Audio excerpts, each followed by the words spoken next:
आइए आज शुरू करते हैं क्लास +1 का दूसरे चैप्टर का तीसरा भाग।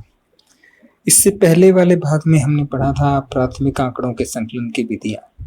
4 मुख्य विधियां थी: प्रत्यक्ष व्यक्तिगत अनुसंधान, अप्रत्यक्ष मौखिक अनुसंधान, स्थानीय स्रोतों से सूचना प्राप्ति, प्रश्नावली के माध्यम से सूचना संग्रह। इनमें से 2 विधियां हम कर चुके हैं। उसके बाद आज आगे शुरू करते हैं स्थानीय स्रोतों से सूचना प्राप्ति। तो इंफॉर्मेशन फ्रॉम लोकल सोर्स, जैसा नाम से ही आपको पता चल रहा है कि जो सूचना मिलती है वो स्थानीय लोगों से मिलती है। मैं एक अनुसंधान करता हूँ, एक रिसर्चर हूँ, मुझे सूचना चाहिए, आंकड़े चाहिए। मैं क्या करता हूँ, विभिन्न जगह पर, जैसे अपने गांव की अगर बात करें तो गांव के अंदर मैं जो वहां के रहने वाले लोग हैं उन्हीं से सूचना प्राप्त करूंगा।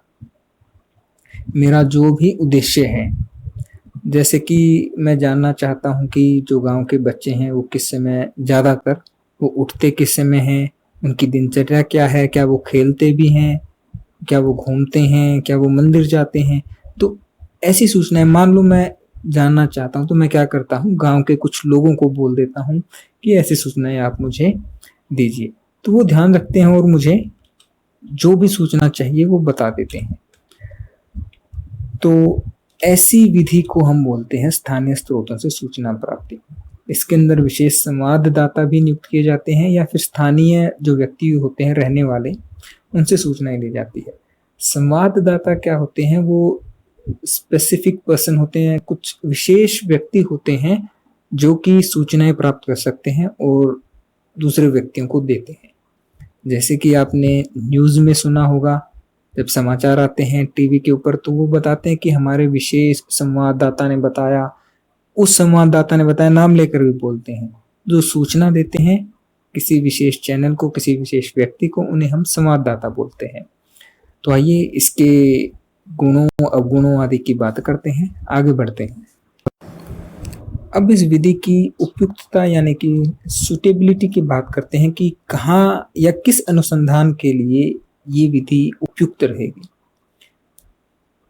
तो सबसे अच्छी ये विधि होती है जब हम समाचार पत्र या न्यूज़ के लिए इस विधि का प्रयोग करते हैं। तो इसके अंदर खास बात क्या है, जब हमें सूचना निरंतर चाहिए हो।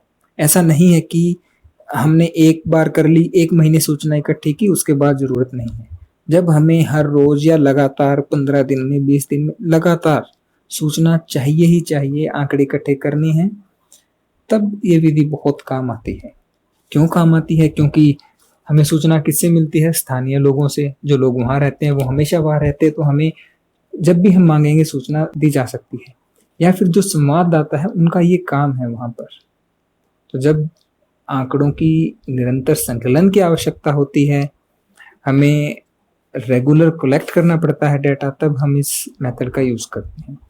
दूसरी बात है व्यापक क्षेत्र। जब एरिया बहुत बड़ा हो, हम वहां पर ना जा पाए, तो हम आंकड़े वहां पर रहने वाले लोगों से लेते हैं। जैसे सरकार क्या करती है, सरकार यही करती है कि सरकार हर जगह अपने लोग या किसी खास मकसद के लिए नहीं भेज सकती। जैसे कि इलेक्शन होते हैं, बीएलओ आपने देखा होगा जो आपके वोट बनाते हैं, तो जो वहां पे रहने वाले कर्मचारी है उन्हीं की ड्यूटी लगा देती है सरकार कि आप यहाँ पर जानकारी इकट्ठा कीजिए और हमें दीजिए। तो सरकार को इसके लिए अलग से कर्मचारी नहीं रखने पड़ते, क्योंकि क्षेत्र बहुत व्यापक है। हर एक घर के अंदर, हर एक गांव में, हर एक शहर में, जिले में हमें वोट बनाने हैं। तो जब बहुत बड़ा क्षेत्र हो तो ये विधि उपयुक्त रहती है। ये विधि जैसे हम पहले बात कर चुके हैं, अगर इन आंकड़ों का प्रयोग होना है पत्र पत्रिकाओं में, रेडियो में, टीवी में, न्यूज में, यानी कि न्यूज अपने को बनानी है, तो ये विधि उपयुक्त है। और जब अत्यधिक शुद्धता की आवश्यकता ना हो, जैसे कि एक न्यूज आती है कि आपके गांव के अंदर किसी घर के अंदर चोरी हो गई, तो हम मोटी मोटी बात बता सकते हैं कि चोर आए थे रात को किसी समय और ये इतने रुपए का सामान ले गए। अब इसके अंदर हमें जब टीवी पर न्यूज आती है तो हमें जरूरत नहीं होती कि वो 2 गिलास ले गए, 4 कैसेट्स ले गए, 1556 रुपए ले गए, रात को 10:05 पर आए थे, 2 लोग थे, 4 लोग वहां खड़े थे। तो इन सब बातों की आवश्यकता नहीं होती। तब हम क्या जानना चाहते हैं, हाँ भाई गांव के अंदर किसी घर में चोरी हुई है, कितने चोर थे, रात को आए थे, दिन में आए थे, बस एक आइडिया लेना होता है। तो ऐसा डाटा जब हमें चाहिए होता है तो ये विधि उपयुक्त रहती है। आइए अब इसके गुणों की बात करें कि इसके अंदर अच्छी बातें क्या है। तो जो इसके किसी भी विधि के गुण हैं वो उसकी उपयुक्तता से ही आते हैं कि किन चीजों के लिए वो सुटेबल है। तो इसके अंदर विस्तृत क्षेत्र, तो ये विधि है, ये जो तरीका है, ये जो मेथड है, ये काफी बड़े क्षेत्र को, एरिया को कवर कर सकता है। इस विधि के द्वारा हम काफी बड़े क्षेत्र से डेटा यानी कि आंकड़े या सूचनाएं प्राप्त कर सकते हैं। सेकंड है मितव्ययिता, यानी कि ये विधि इकोनॉमिकल है। इस विधि के लिए हमें बहुत ज्यादा पैसे खर्च नहीं करने पड़ते। जो लोग वहां पे रह रहे हैं उन्हीं से हम सूचना प्राप्त कर लेते हैं, हमें बार बार जाना नहीं पड़ता। किसी भी तरीके से हम महीने में एक बार गए, सारी सूचना ले आए, या फोन पर हमने पूछ लिया, तो ज्यादा खर्चा नहीं आता इस विधि में। सबसे जरूरी बात है निरंतरता। जब हमें डाटा चाहिए होता है, मान लीजिए आपके गांव की कोई न्यूज है, आज आपके गांव में चोरी हुई, कल किसी ने कोई खेल में प्राइज जीता, स्कूल में कोई प्रोग्राम हुआ, आपकी पंचायत ने कोई काम किया, तो ऐसे बहुत सारे काम हर दूसरे तीसरे या कभी न कभी होते रहते हैं। तो हमें कैसे पता चले, स्थानीय आदमी बता सकते हैं। जब हमें सूचनाएं निरंतर चाहिए होती है, कंटिन्यूटी में चाहिए होती है, तो ये विधि बहुत उपयोगी है। मतलब ये विधि अपने को निरंतर सूचना उपलब्ध करवा सकती है, ये इसका गुण है। दूसरी बात है, ये विधि कुछ विशेष परिस्थितियों में उपयोगी होती है। अगर अपने को कुछ विशेष परिस्थितियां हैं, जैसे कि एक तो न्यूज वाली हो गई, उसके अलावा कृषि उत्पादकता कितनी है, कीमतों के सूचकांक कितने हैं, आपके गांव के अंदर मौसम क्या क्या हाल है, बिजली कैसी रहती है, ऐसी कुछ सूचनाएं हम इस विधि द्वारा आसानी से प्राप्त कर सकते हैं। अब इसके थोड़े से अवगुणों की बात करते हैं। तो सबसे पहला जो अवगुण है इसका, जो डिमेरिट है, वो है मौलिकता में कमी, लॉस ऑफ ओरिजिनलिटी। मौलिकता में कमी क्यों? क्योंकि डेटा आपने खुद नहीं इकट्ठा किया, आपने किसी स्थानीय व्यक्ति से, विशेष संवाददाता से पूछा है, तो ये मौलिक नहीं रहा। आप किसी से पूछ रहे हैं, एक तो चीज आपने देखी हो और एक आप किसी से सुन रहे हो, दोनों में फर्क होता है, तो इसके अंदर थोड़ी मौलिकता में कमी आ जाती है। दूसरा है एक रूपता का अभाव, लैक ऑफ यूनिफॉर्मिटी। मान लीजिए आपको कोई आंकड़े इकट्ठे करने हैं, एक ही गांव की बात है, वो चोरी वाली बात ही हम लेते हैं कि किसी के घर चोरी हुई थी, तो आपने 4 लोगों से पता किया, तो 4 लोग अलग अलग तरह से उस बात को बताएंगे, तो जो आपको डाटा मिलेगा वो यूनिफॉर्म नहीं रहेगा, कुछ ना कुछ फर्क आ जाएगा। तो इसी प्रकार अगर हम और कोई आंकड़े इकट्ठे करते हैं तो उनमें भी फर्क आ सकता है, एक जैसे ना मिले। तो इस विधि में एक रूपता का अभाव है। व्यक्तिगत पक्षपात, पर्सनल बायस। तो इस विधि में जब हम सूचना प्राप्त करते हैं दूसरे व्यक्तियों से या संवाददाता से प्राप्त करते हैं, वही एग्जांपल लेते हैं, किसी के घर में चोरी हुई, हमने 4 लोगों से पूछा है, एक व्यक्ति जिससे हमने पूछा वो जिनके घर चोरी हुई उनके दोस्त हैं। अब वो इस तरीके से बताएंगे कि इनके साथ बहुत ही बुरा हुआ, सारे ताले लगे हुए थे, चोर बहुत शातिर थे, मतलब चोरों की तो बिल्कुल बुराई होगी, इनको बिल्कुल ही अलग तरीके से बताया जाएगा। एक ऐसे व्यक्ति हैं जिनका इनके साथ उठ बैठ नहीं है या झगड़ा चल रहा है, ऐसा मान लीजिए, वो कुछ इस तरीके से बताएंगे, भाई तो दरवाजे खोल के सोते थे, इनके तो कभी भी देख लो कमरों के गेट खुले पड़े रहते थे, या कुछ इस तरीके से। तो एक ही बात को बताने के लिए जो पर्सनल बायस है वो आ जाती है, व्यक्तिगत पक्षपात हो जाता है। तो ये एक इसकी कमी है। तीसरा, फोर्थ है शुद्धता की कमी, एक्यूरेट नहीं है। जो आपको डाटा मिलता है वो बिल्कुल शुद्ध नहीं होता, क्योंकि आप किसी से सुनकर और डाटा ले रहे हैं, तो शुद्धता की कमी आ जाती है। जो व्यक्तिगत पक्षपात में हमने देखा, मौलिकता में कमी में भी हमने जो देखा था कि कुछ डेटा बिल्कुल शुद्ध नहीं होता है। तो हमने कहा भी था जब हमने इसकी उपयुक्तता पढ़ी थी कि जहां शुद्धता की आवश्यकता ना हो इस विधि का उपयोग करते हैं। एक इसके अंदर है संकलन में देरी, मतलब जो कलेक्शन है डाटा का उसमें देर हो जाती है। आपने किसी से डाटा मांगा है, आपका मान लो गांव में एक ही बंदा है, 4 नहीं है, आज वो गांव में ही नहीं है, कहीं बाहर गया हुआ है। आप उनको फोन करते हो, भाई गांव में कुछ हुआ है बताओ मुझे, वो करते हुए मैं गांव में जाके बताऊंगा, तो हो सकता है कि आपको डाटा मिलने में देरी हो जाए। तो ये इस विधि के अवगुण थे। आइए अब आगे बढ़ते हैं।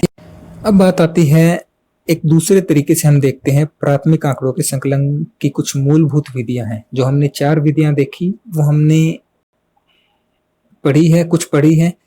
ये जो तरीका है ये भी कुछ वैसा ही है, लेकिन इनमें थोड़े से हेडिंग बदल गए हैं। तो 3 विधियां हैं, व्यक्तिक साक्षात्कार यानी कि पर्सनल इंटरव्यूज, डाक द्वारा सर्वेक्षण मेलिंग सर्वेज एंड टेलीफोन साक्षात्कार यानी कि टेलीफोनिक इंटरव्यूज। ये तीनों विधियां हम एनसीईआरटी की बुक में बिल्कुल एग्जैक्टली दे रखी है, इसलिए मैं आपको करवा रहा हूँ। वरना अगर आप देखेंगे जो पर्सनल इंटरव्यू है, जो 2 विधियां हमने पहली की थी, प्रत्यक्ष व्यक्तिगत साक्षात्कार या अनुसंधान जो हमने किया था, और दूसरा किया था अप्रत्यक्ष मौखिक अनुसंधान, वे दोनों इसके अंदर ही आ जाते हैं क्योंकि हम पर्सनल इंटरव्यू ही ले रहे हैं। और जो टेलीफोनिक इंटरव्यू है वो भी पर्सनल ही होता है, इसी का एक पार्ट हम लगा सकते हैं। दूसरी है डाक द्वारा सर्वेक्षण, ये विधि हम उसके अंदर भी करेंगे जो हम कर रहे हैं। तो इसके अंदर मैं आपको थोड़ा सा बताऊंगा टेलीफोन साक्षात्कार के बारे में, टेलीफोनिक इंटरव्यूज क्या होते हैं। जो पर्सनल इंटरव्यूज हैं वो हम पढ़ चुके हैं, जो सबसे पहली विधि थी और ये विधि है, दोनों एक ही है। ठीक है, तो आइए आगे बढ़ते हैं। बात करते हैं टेलीफोन साक्षात्कार की यानी कि टेलीफोनिक इंटरव्यूज की। इस विधि में जो अनुसंधान करता है वो टेलीफोन के माध्यम से सर्वेक्षण करता है। लोगों को टेलीफोन किए जाते हैं और उनसे डेटा लिया जाता है, बिल्कुल वैसे ही जैसे अब इस समय लॉकडाउन के अंदर आपके पास टेलीफोन आते होंगे आपके टीचर्स के। वो आपसे पूछते होंगे कि आपको काम मिल रहा है, कौन से सब्जेक्ट का मिलता है, कौन से का नहीं मिलता है, घर पे टीवी है या नहीं है, कौन सा फोन है, व्हाट्सएप चलता है नहीं चलता, आपको वीडियो देखा या नहीं। मतलब ये बिल्कुल टेलीफोनिक इंटरव्यूज ही आप इसको कह सकते हैं। ये जो विधि है ये अब प्रैक्टिकली आपके काम में लाई जा रही है। तो आइए इसके थोड़े गुण दोष की बात करते हैं।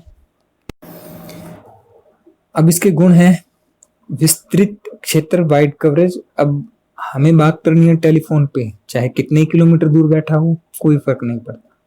आपके टीचर्स हो सकता है वो गांव में भी ना हो, क्या पता वो हिसार से आते हो, क्या पता वो फतेहाबाद से आते हो या टोहाना से आते हो, कहीं से भी आते हो, वहां से बैठकर भी आपसे बात कर सकते हैं, स्कूल में बैठकर भी आपसे बात कर सकते हैं।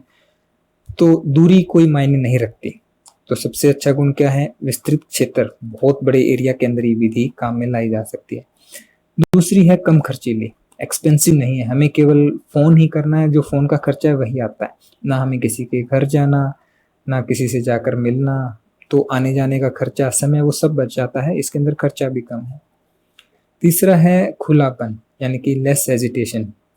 होता क्या है कि जब हम किसी से सामने बात करते हैं तो कुछ बातें हम नहीं बता पाते, लेकिन जब हम फोन पर साक्षात्कार लेते हैं या फोन पर किसी से बातें करते हैं तो हम बहुत सारी ऐसी बातें बता सकते हैं जो हमें सामने बताने में झिझक होती है।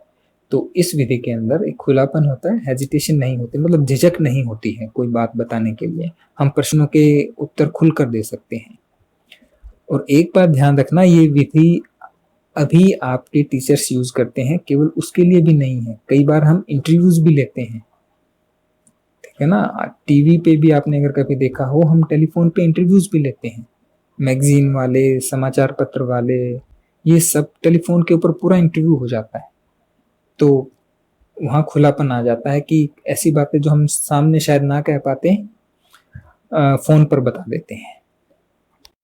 अब इस विधि के अवगुण क्या है, सीमित पहुंच है, सीमित पहुंच क्यों है? क्योंकि सबके पास टेलीफोन नहीं होते, टेलीफोन होता है तो टाइम नहीं होता जिससे हम बात करना चाह रहे हैं, क्या पता उस समय उपलब्ध हो या ना हो, तो एक सीमित सी पहुंच हो जाती है। एरिया बड़ा हो जाता है लेकिन पहुंच सीमित हो जाती है क्योंकि हम उससे मिल नहीं सकते। दूसरा है हाव भाव रहित, कोई विजुअल एक्सप्रेशन अपने को दिखाई नहीं देता। हम टेलीफोन पे बात करें, आप किसी से सामने बात करो तो आपने कोई प्रश्न पूछा, सामने वाले ने कोई जवाब दिया, तो आप उसके एक्सप्रेशंस देखकर ये बता सकते हैं कि वो सच बोल रहा है, झूठ बोल रहा है, या उसे इस बात से कोई चिंता हुई। लेकिन फोन पर कोई एक्सप्रेशंस नहीं है, झिझक नहीं है और एक्सप्रेशन भी नहीं है, तो ये इसका एक अवगुण है। तो ये हमने बात की टेलीफोनिक इंटरव्यूज की। अब आगे बढ़ते हैं। अगली विधि है प्रश्नावली व अनुसूचियों के माध्यम से सूचना संग्रह, information through questionnaire and schedules. इस विधि को हम नेक्स्ट वीडियो में करेंगे क्योंकि काफ़ी कुछ पार्ट्स है, काफ़ी लंबी हो जाएगी ये विधि अगर हम इसी वीडियो में करते हैं, तो आप सारी चीज़ें एक साथ समझ नहीं पाएंगे।